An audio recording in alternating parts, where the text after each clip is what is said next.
that are following me all the time. Thank you so much for the views and for likes and for emails and for your comments. This channel, you know, it's a new channel and we already have like over 70,000 views. In today's video, what's going to be, I want to have a chat with you. I have these questions, you know, about scale, HANON, and Czerny. Alright, so we're gonna take it. I mentioned in one of the videos that for me, scales and arpeggios, it's one chapter, HANON, it's another chapter, and Czerny, it's another chapter that I'm always, and all my students, they're doing these three things for technique. And I want to expand on this because it was like, oh wow, that's a lot. Well, so what's going on? So first of all, I believe that this would be for early intermediate students, so it's not for beginners. Beginners, they will do a little bit of HANON from HANON Junior and scales one octave up and down, and this is it. Starting with intermediate, early intermediate, I do as well Czerny. So first of all, I'm going to talk with Czerny. Czerny is their collections, different opuses, right? It's opus 599 that I do have an entire series, like the first 20 of them, and I will continue recording more of them. These are for exactly early intermediate, or late beginners, but it's mostly for early intermediate level. Then Czerny has other opuses like 827, 621, 299. So there are many opuses. What? So Czerny there, it's a collection of etudes. What is an etude? It's a song that is triggering a technicality that needs to be solved, but actually it is a song, you know. So that's why I'm treating Czerny like it would be part of the technique series, and doing Czerny all the time. So it depends what level is the student. I will start with 599 and then go from there. So in my practice, you know, with the students, so everybody does a scale and the arpeggio that are connected with that scale. Then everyone, every week, we having two HANONs to work on. It's an old HANON and a new HANON. So right now, in parentheses, just to let you know, I do have two series in HANON. So first series, it's only the patterns, and then the second series that it's 10 videos, a series of 10 videos, you know, in which how to practice HANON. So let's talk about right now HANON. So what is HANON? Well, HANON is this book, and only this book, that contains 60 exercises and patterns that mostly they are for 5 fingers going up. So it's not with under or over, you know, number 1. It's just patterns, repetitive patterns. Why HANON I consider that it's extremely good?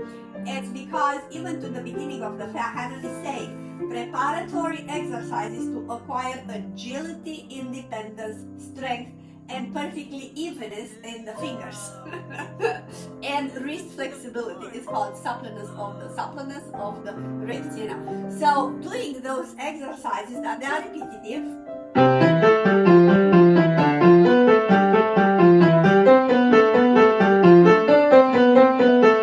so this is the way in which you learn how to play the piano, because it's repetitive. What you learn the pattern, so you don't need to pick up the pattern. Instead, you're thinking more how to articulate to make your fingers more brisk and crisp, and you can go faster and faster. Then you can play it in.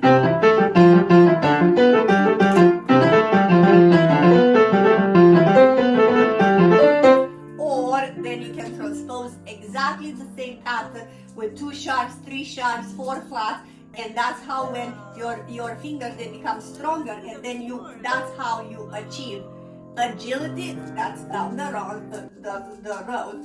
Independence, because each exercise is triggering like 3, 4, 5, or just 5, or 2, 3, 4, different combination of the fingers. Strength, definitely that is gonna you accomplish it by articulation, and articulation is a huge subject. That I'm always saying, lift your fingers. So in my piano class, we need to articulate in HANON, because but depends how you articulate. That's a big thing. Some of the schools or teachers are saying no because it gives you cramps or whatever. To create a brisk sound, we need to have speed into the fingers and strong fingers, and that's how you develop articulation, meaning lifting your fingers. Even in the book, it's saying lift your fingers high with precision. With preciseness is saying here somewhere I don't remember what it but lift the fingers well to make every note audible as distinctly as possible. It's saying into this HANON. So again, this guy, that's his name, HANON. He lived around 1700, mid 1700, I think so. I hope I'm not wrong. And he did these exercises that since then you can approach it in so many different ways that it's unbelievable how many ways. So this is another very important and strong must do for acquirement of agility. So we did talk about the Czerny, and then we did talk about the HANON. I'm going back to the Czerny because I forgot to say something. So it depends on your level. This Czerny, I'm not going one after the other one. So you don't need to achieve it number 4 and number 5, number 6, number 7. You can skip here and there some of them.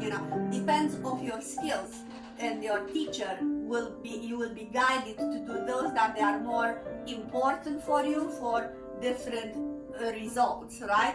So let me get like this one. It's regarding chromatisms.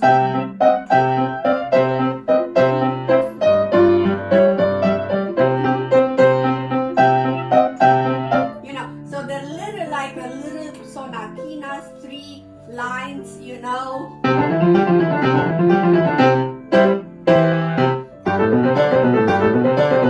like sonatinas, kind of 3 or 4 lines in which you put your fingers, I'm just opening and trying to read it.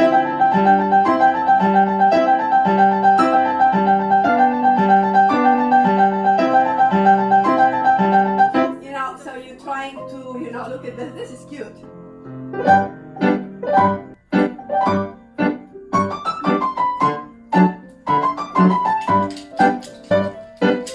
And I even don't have my reading glasses. So this is what Czerny is about. So usually on Czerny, again, I'm going with an old one, that means, so we usually practice 2 at the same time. Look, this one, it's about scale.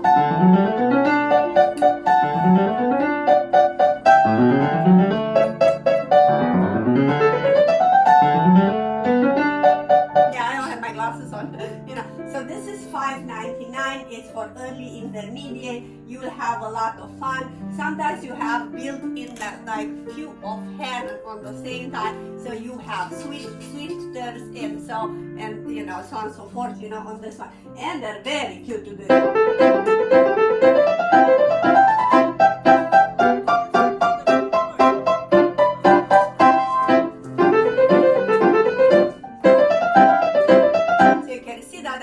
Articulating and creating really crisp sounds. So this is what it's for.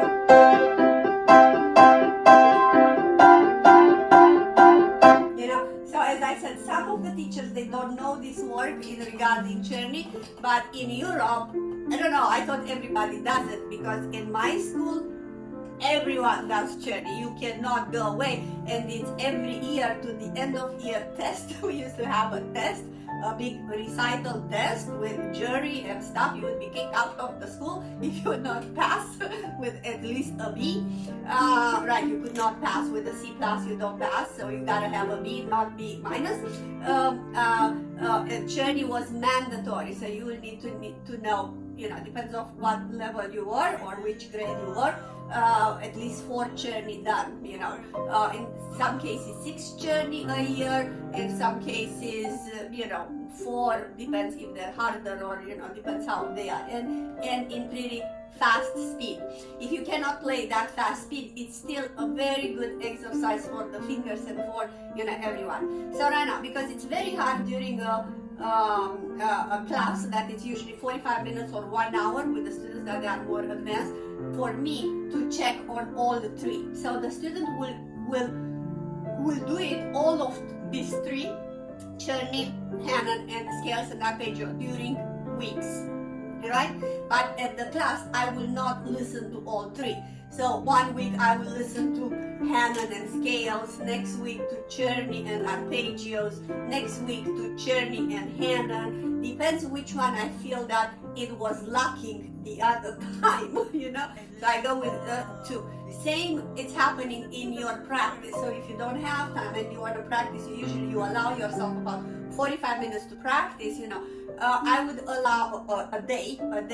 I would allow about 15 to 20 minutes of 2 of this Czerny. So you either pick, today I'm going to practice 10 minutes Czerny or 15 minutes Czerny, it depends if it's hard, you know, and 5 minutes on the HANON. Next day I will practice more on the scale or arpeggio if I'm not doing good, and a little bit on the HANON. Next day let's do a little bit on the HANON and maybe transpose that HANON and make it a little harder and do less on Czerny. So that's how all 3 you just building up your technique. So when you will want to play a harder song or a piece, you'll be ready, because technique is not building up from today to tomorrow. You want to play a harder song, and then if you don't have the technique, you will stay with that song or that piece forever and ever, just to play and just to be able to play faster.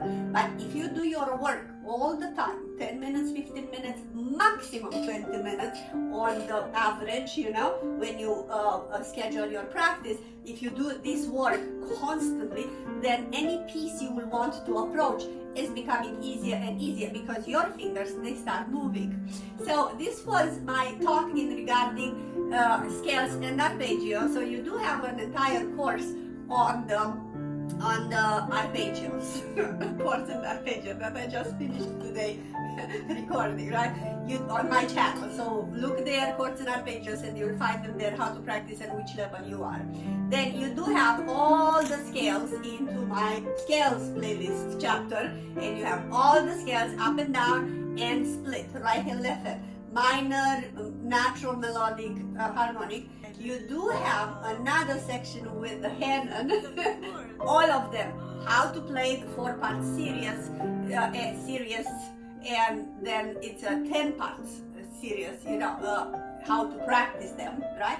So you have there, if you want to develop your technique, you have on this channel everything you need. Just go and explore a little bit those, you know, videos, because I did a lot of work.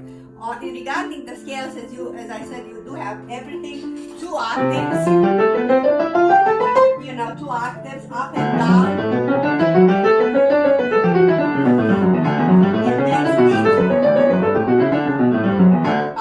If you want to extend it to 3 or 4 octaves, you don't need my advice, because you don't need, but for 2 octaves you have them all played very slow and with directions of the fingering, and why is the fingering this, and so on and so forth. You know, so again, Czerny, it's an ongoing thing in my teaching. HANON is an ongoing, forever and forever and forever. And scales, again, they are forever and ever and ever on ongoing practice, because, you know, the scales are, you know, faster you do it, split and thirds and sixes and tenths, and arpeggio and short arpeggio, long arpeggio and octaves. So you develop all your technique on there, so you can then finally approach maybe Chopin etudes, you know, and then list the transcendental etudes if you have a big hand, bigger than mine. Okay, so I hope you enjoyed this. You know, I don't know how to call it, this little chat. I want to just tell you that it's no 3 ways to play this, or, you know, I'm seeing on YouTube 6 steps to learn this, 10 steps to do this, 2 steps, the easiest way to do it. I don't think it's an easy or shortcut, because everything needs to be developed organically. some they're going faster, some they're going slower on their journey. But you still need to do it because the fingers, they're not start moving out of the blue. They don't. They don't want to move. In my, again, over 30 years, and almost 4 years of experience in teaching, we all need to practice. So just get used with you because it's paying off tremendously, tremendously.